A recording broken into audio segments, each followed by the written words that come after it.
Kahit gaano kataas ang sahod mo na nasa ibang bansa ka, ang kapalit naman nito ay hindi mo makakasama ang pamilya mo at hindi mo magagawa ang mga gusto mo. Talo ka pa ng mga janitor na sa Pilipinas ngayon. Kasi alam mo kung bakit. Kasi sila kumpleto. At napag-aaral naman niya ang mga anak niya eh. At ang pinaka-importante at pinakamahalaga ay ang buo ang pamilya at ang experience nila sa buhay. So alam mo ang dapat mong gawin? May advantage ka, mataas ang sahod mo. Gamitin mo ng tama, inegosyo mo.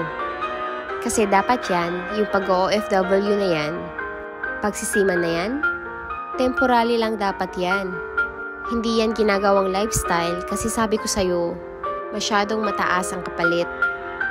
You should start working on your success doon sa Pilipinas.